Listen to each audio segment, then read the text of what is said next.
Hey, how's it going, guys? So we're back with another Star Wars video. If you're new channel, welcome. It's been a while since I did a Star Wars video, but I'm back into it. So we're checking out another video by Red5. So shout out and credit goes to Red5 for the video. And this one's called Every Single Clone Contingency Order Explained.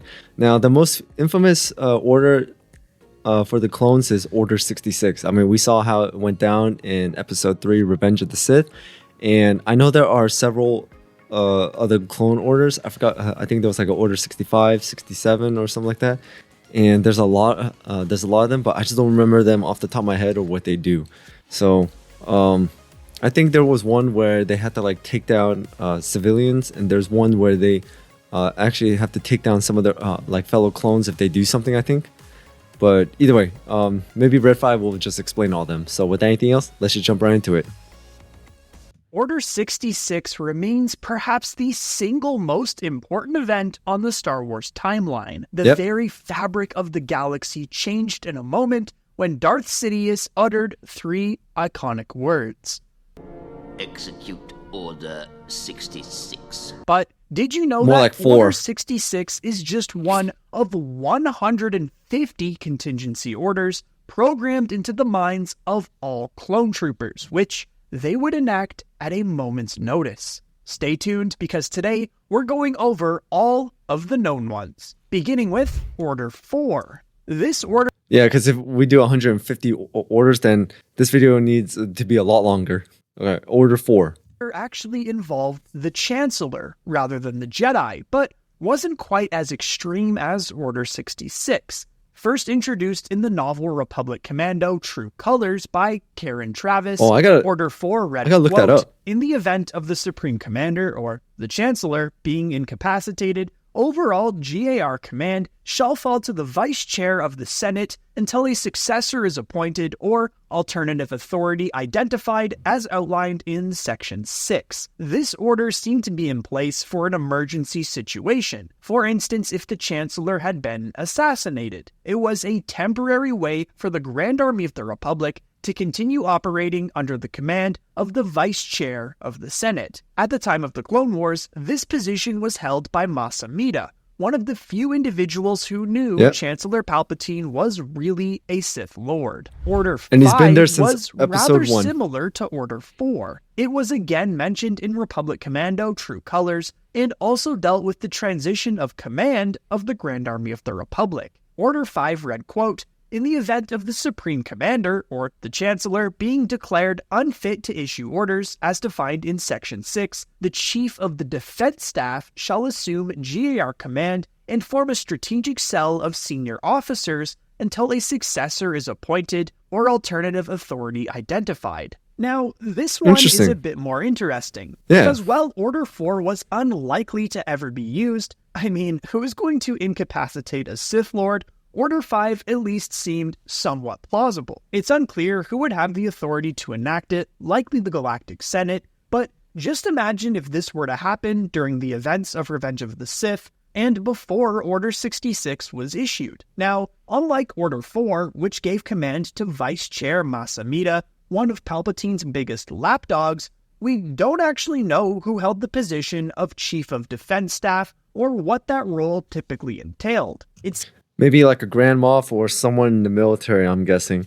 But then again, politicians will always trump over that, so it has to be maybe a senator, or Mas Amedda may figure out a loophole and take position. It seems that both Orders 4 and 5 were inspired by the order of presidential succession that we have in real life. This outlines what happens if the United States president is killed, incapacitated, resigns, is unable to hold office, or is removed from office. The responsibilities are passed down a chain that begins with the vice president, followed by the Speaker of the House. Regardless, Orders 4 and 5 were discussed by Clone Commando Atin Skarada and Jedi General Etain Ter-Mukhan during a conversation at the Republic's Special Operations Brigade headquarters on Coruscant. But there's one more that they also touched on. This unknown clone contingency order's number remains a mystery, but it might be the darkest of them all. All we know is that it involves, quote,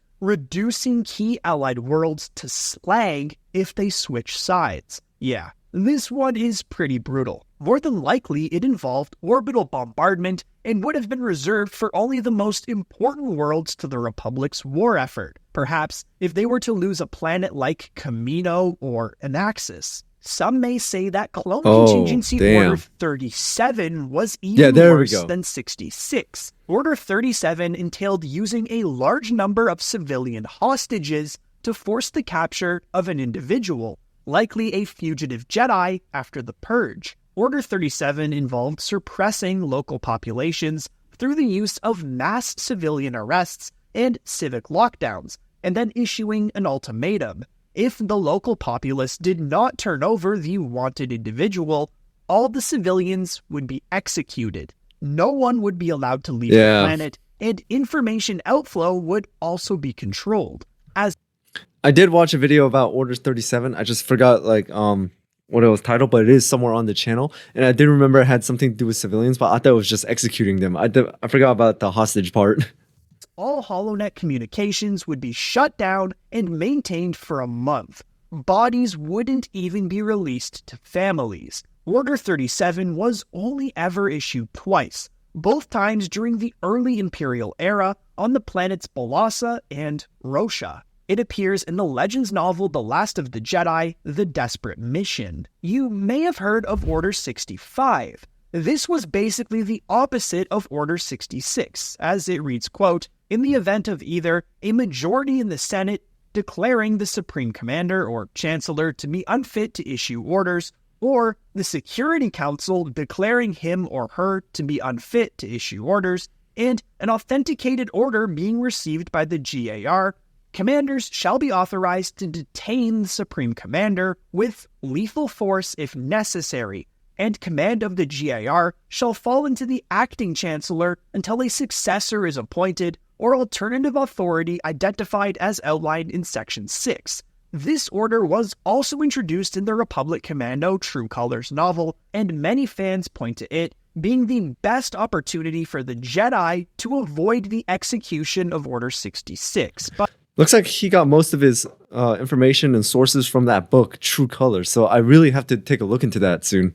But it's not that simple. First of all, in canon, the Jedi are completely unaware of the contingency orders, but even with the Legends continuity's rules at play, it probably wouldn't have worked. That's because, as the order outlines, it cannot be issued by the Jedi Council. Option 1 for issuing Order 65 had to come from a majority vote in the Galactic Senate, where Supreme Chancellor Palpatine was beloved. Aside from a small group of senators, most saw him as a tireless politician, a kind man, and a strong leader. The other option to issue it was the Republic's Security Council, a Senate committee that advised Palpatine himself. So that option was even less likely. Oh, then, so of he course, knew. comes He had Order 66. So Palpatine had all the corners covered. He knew. Here we go. We all know this one, so we'll make this brief. Order 66 was the reason the 150 contingency orders existed, hidden amongst others like Order 65 to avoid raising too much suspicion. Protocol 66 directly read, in the event of Jedi officers acting against the interests of the Republic, and after receiving specific orders verified as coming directly from the Supreme Commander or Chancellor, GAR commanders will remove those officers by lethal force, and command of the GAR will revert to the Supreme Commander until a new command structure is established. Order 66 was the culmination of Darth Sidious's intricate plan to eliminate the Jedi. He had long manipulated events to bring about the war, gaining both political power and the ability to weaken the Jedi through the prolonged conflict. Following Order 66, the Jedi Order was effectively dismantled, with only a handful surviving and forced to go into hiding. The execution of Order 66 marked the end of the Republic and the beginning of the Empire, shifting galactic power and reshaping the political landscape for decades. Yep. Well, you probably know that there were officially 150 clone contingency orders. There was also a secret clone order 151 that was later added. In the aftermath of the Republic's transformation into the Galactic Empire, the newly christened Sith Lord Darth Vader came to suspect that his master had developed a new contingency order to eliminate him should the need arise. After all, that's kind of how the Sith operated. Yeah, I do remember mentioned, but I didn't know it was Order of 151. There was an order where, if needed, the clones who served in the Empire, well, they were clones at the time still, before Stormtroopers, that if Darth Vader went against the Emperor, then Emperor Palpatine can order all the clones to take down Darth Vader. The rule of two dictated that the master or apprentice would eventually overthrow the other in their quest for greater power. As shown in the Star Wars Dark Times comic series, Darth Vader discovers the existence of Order 151 in the aftermath of the Battle of Bandhamere. Oh yeah, he interrogated a clone. Victory, Vader debriefed 501st Clone Commander Vil on a cliff edge overlooking the battlefield. Not one who likes to beat around the bush, Vader directly asked Vil if the Emperor had a contingency plan to kill him if he needed to. Vil refused to confirm or deny such an order's existence, but that was good enough, confirming Vader's suspicion and prompting the Sith Lord to kill the clone by force pushing him off the cliff. Vil's death was deemed an accident, and Vader kept his knowledge of Order 151 a secret. Now, there are also a few comedic orders that exist, so we'll touch on them, beginning with Order 6. This order appeared in a 2009 LEGO Star Wars webcomic where Palpatine tries to get a clone to execute Order 66 on Ahsoka Tano. But the trooper drops his hologram into a puddle and only hears the words, "Execute Order 6. The clumsy trooper tells one of his squad mates that Order 6 meant to throw away a communicator as fast as possible. Order 64 is mentioned in a Star Wars Miniatures The Clone Wars advertisement. After killing the bounty hunter Dirge and crippling General Grievous, Captain Rex and a squad of clones wonder whether they are up to Order 64 or 65. Clearly an out-of-context tease that they are nearing the execution of Order 66. Then there's Order 67. Oh yeah, I saw this one in the Legos. People may remember from the LEGO Star Wars The Skywalker Saga game. Palpatine accidentally tells Commander Cody to execute Order 67 rather than 66, and the clone troopers begin to start dancing. This was actually a reference to Star Wars Robot Chicken, where Palpatine does the same thing with a group of Ewoks. In fact, in Robot Chicken, Palpatine has an entire song and dance as he recites several ridiculous orders to Darth Vader, including highlights like "Capture me a Wookiee," "Sabotage the espionage of a Bothan spy," and "Corrupt a teen from Tatooine," among many others. Finally, there's Order 99. This was a precursor meant to act as a test for Order 66, but was issued to a battle droid rather than a clone trooper. This droid, named Coppertop, gained free will and betrayed the Separatists. We covered Coppertop's complete story in a recent video, which you can click to on the screen. Oh, it's right there. Now.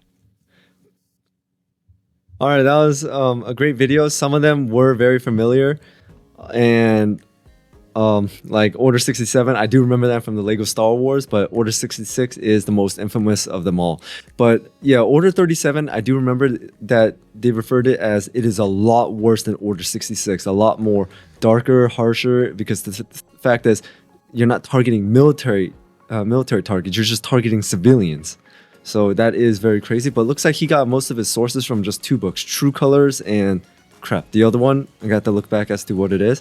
So this was a really great video, and yeah, if we had to cover all orders from 1 to 151 technically because of that order of taking down Darth Vader, then this would be probably an hour long or an hour and a half in my opinion. But either way, this is really great. So shout out and credit goes to Rev5 as always for the video, and that's all I got for today. So thank you guys for tuning in, thank you guys for watching, hit that notification bell so you know when I drop another video, and also shout out to all my members, subscribers, viewers. You guys are amazing. Thank you so much for your support, guys. I really do appreciate it. So without anything else, I'll see you guys next time.